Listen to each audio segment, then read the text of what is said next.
Hello, this is Caroline Nettle and my website is spiritualgrowthtools.co.uk, and this is video number 5 in the series called Recovery from Addiction. And in this video I'm going to be covering the blessings of recovery and how it has totally transformed my life. And I want to start with saying that somebody said very early on in my recovery, which I didn't really understand, and they said, you will always have problems in your life, but I do know that, you know, a shed load of alcohol or drugs or whatever you choose to be addicted to or have chosen as a coping mechanism will not improve how you address those problems or how your life pans out. So there have been many times, as I've said over the videos, where I'm so grateful that I'm not drinking, and the latest incident for me which proved that I was very clearly was an alcoholic was the night of the fire, which was 2018 on February the 12th, and there was not a cell in my body that wasn't screaming at me to drink alcohol because the shock was too great. Now, I'm super grateful that I didn't do that, but I know that had I still been drinking, that would have led to a good 3 or 5 or 7 days, who knows how long, bender,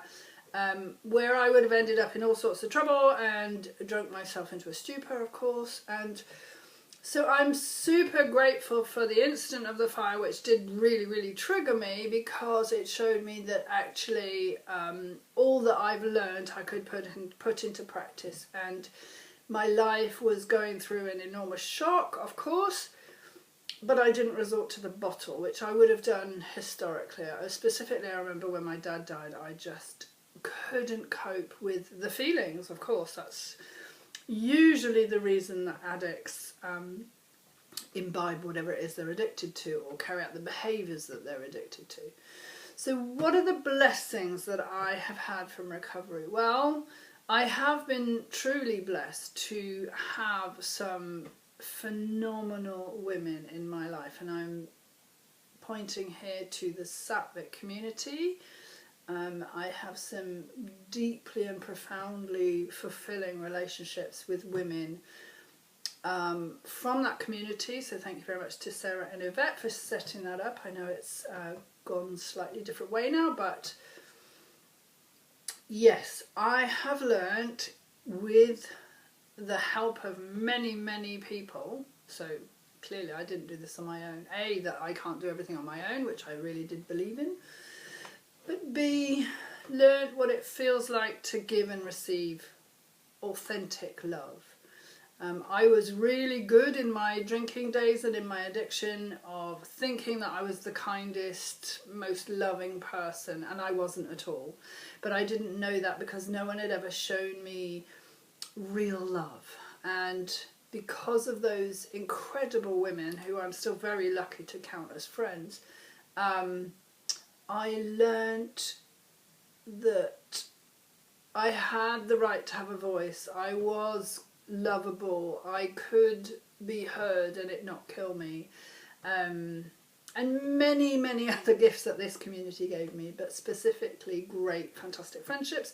So thank you to them. But also the rooms, the AA rooms and the other rooms that I went to taught me that, you know, it was okay to have flaws, to be less than perfect. And I think one of the problems that addicts have usually is that they have serious black and white thinking. It's either yes or no. There's no, well, maybe we could try something else, or there's very black and white thinking. And as I think I've touched on in another video, I used to have such weight behind the fact that I needed you to agree with me, which was ridiculous. But now what I'm really pleased about is the fact that I can meet 7 billion other people and they may totally disagree with me, and I think their ideas might be ludicrous or fantastic, and I will treat them with the same respect. Of course, I'm not perfect at that, but really allowing other people to have their own opinion and it not be reflected on me and me taking it personally when they don't agree with me.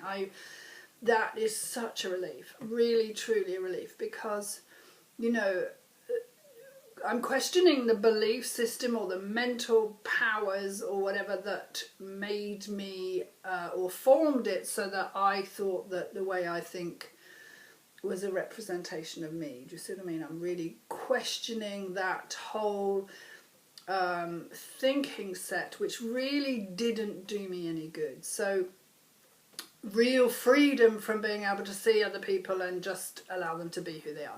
That is fantastic. Still learning on that one. So learning to love myself, that has been an enormous privilege and, you know, is a really tough lesson. It's not something I've learned easily or gracefully or in any way, you know, in a way that probably helped me. But I've learnt it my way, and I think that's really truly what I want to say about this. And I think the spiritual journey that everybody goes on this lifetime, whether they choose to accept that mission or not, is to learn to love yourself. I think at the end of the day, if you have self-love and love for yourself, then yeah, then you are able to allow others to love you wholly and wholeheartedly and in a fulfilling way. And if you do know who you are and you've really discovered that in a way that allows you to have a deep knowing of what your place is here on the earth and how to move your life forward and what you're supposed to be doing whilst you're here. I mean, all of those things are not personal to me, but I'm super grateful that I have been on that journey and truly know who I am. And I absolutely know that I wouldn't have been able to make this video. I would have been so worried that you were judging my hair, my room, all of that. And you may well be doing that, and that's okay, I don't mind. But I truly and utterly accept myself, warts and all.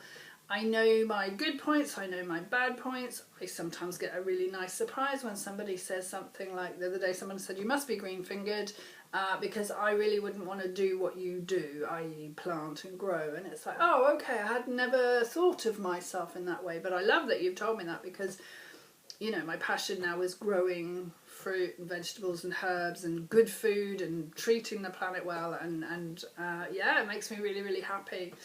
Who knew? I mean, 2 years ago I started this, and you know, before that time I had never grown food. I had always been passionate about the planet, but this is something that I can physically do and it's right in front of me, and I love it, and I'm really surprised that I love it, and I'm super grateful to myself for allowing me to go through it. And I think last year I was really a test for me to see whether or not it was what I wanted to do, and I'm super happy that actually at the end of the year I was like, yeah, I definitely want to do this, I'm going to do it better, I've learned loads of that. But this, I think, is a really good example of knowing myself. I think it's super easy for people to just go, oh, I think I'd like to do gardening, but I can't do it for this reason, this reason, this reason, this reason. And I'm not made that way. I was like, despite all the odds and the fact that I had no money to finance it and, you know, I had no knowledge or no experience, I knew that I needed to try it. It wasn't any good for me to hear other people say how they'd tried it and didn't like it or how it worked for them. All of that's great, but it doesn't refer to me. So I'm super grateful that I know myself well enough to know that I needed to try it, and I tried it and I loved it. So again, this is about learning who you are. Now, not everyone's a gardener, of course not, of course not. If everybody was a gardener, it would be a really strange world. We need all sorts of people and jobs and skill sets to make the world function properly. But what I'm saying is I know who I am, and out of learning who I am came this desire to do something practical and right here at my feet rather than something massive and global. That's not what I'm chosen to do. So really learning who I am, that's great. Being loved and giving love, that's truly remarkable and not even something I could imagine. I really didn't know what love was, who I was, and all of those things. So that's a real blessing. The other thing that is a massive blessing in recovery is just being able to tell the truth. That's just so different for me now. What's really important to me is my integrity, is coming from a place of truth. I find now that I'm better at this, I'm not perfect, but I'm much better at this. I found that now that I'm better at this, I just can't stand BS. Just don't want to be around small talk. I find just inane conversation just something I really struggle with. I like other people who are in integrity. Now, of course, I'm really happy to help them to get to a place where they don't need to hide behind all the masks that most people in society are wearing. But for me personally, truth and integrity and honesty are just so important. So,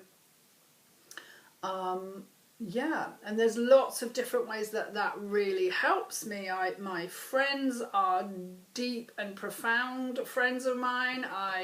If I love someone, I love them dearly. I don't have masses of friends around me now. I mean, I've just moved up to the northeast, but I also know who I am, and I know that going out and making new friends is not a problem for me, and I've done it all my life. But where I can truly say that my life is different is that, I mean, part of this is just getting older anyway, let's be honest, but I really do relish the frank discussions that I am able to have now, which are much more open-minded, as I just said before. But I'm super grateful for, you know, the people that are in my life, and yeah, know and love me for who I am. I mean, it's just such a blessing. I didn't have that before.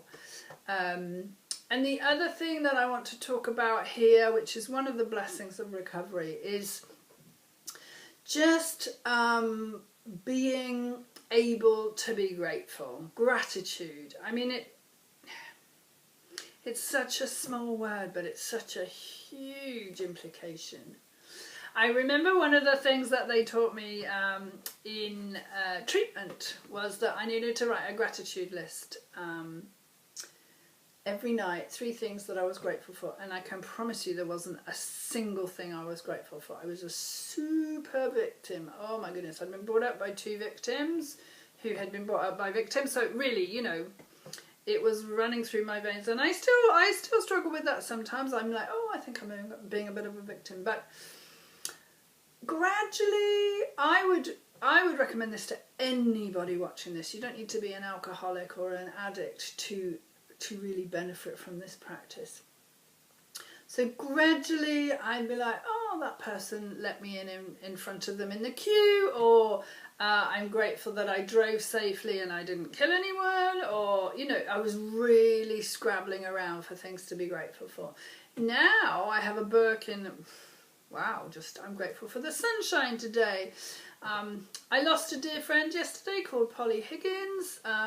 She started End Ecocide Now, and she was just such a huge, massive influence on me from the point of view, stand up and do what you got to do, and be your best, and be daring, and be great. And I'm very sad to have lost her. Grief is always about yourself, so clearly there's some stuff to work through there. But I'm super grateful that she touched my life in the way that she did. So that was all over my gratitude list yesterday, which was Easter Day, and I just found it interesting that on Easter Day what I was grateful for was being motivated and pushed to be a better person and all those things, which Easter is all about. That the energy of Easter is really about fertility, creativity, the new stuff that, you know, the land's starting to wake up, everything's coming into flower, it's, you know, sexual energy is rising. There's lots and lots of really amazing energy around Easter. So yeah, interesting to me that that was what I was grateful for yesterday. And years ago that would have sent me into a bender again. I couldn't deal with any feelings like grief or anger, or I just drank them away. So I'm very grateful that I don't need to do that anymore. Yeah, so yesterday was a really interesting day, and what came from it for me, yes, I was deeply saddened, but I was also super grateful that she had touched my life. But there's so many people that touch my life in so many ways, and I find it really easy now to say I'm super grateful for this and I'm super grateful for that. And you know, I was watching a video about meditation yesterday, and they were saying that gratitude, the actual state of being in gratitude, is really good for your body. So if you're stressed or you're not able to meditate, maybe start by being grateful, and not just like, oh, I'm grateful for, but really feeling how grateful you are that, you know, even if you've got a really troubled relationship, you're grateful for what this person shows you in your life and how they've guided you, or maybe even brought you into the world. I mean, there's always something that you can be grateful for. So there are many, many blessings of recovery. I'm going to say it once again, it's not easy. It was super challenging for me. It took me, yeah, the best part of 2 years before I laughed again, and I love to laugh, I love to make other people laugh, but wow, I was just deep in my own personal trauma, which is why I was an alcoholic in the first place, and just processing through. But thank goodness that I am the sort of person that really head on goes, come on, let's get this fixed. That's who I am, and that's how I attacked, if you like, my recovery. I don't recommend that for everybody else. Be much more gentle with yourself. I'm learning to be gentle with myself. But yeah, I knew that I didn't have a second recovery in me. I knew that I couldn't do that again. So I have just really powerfully held on to the fact that I am not going to ever drink again.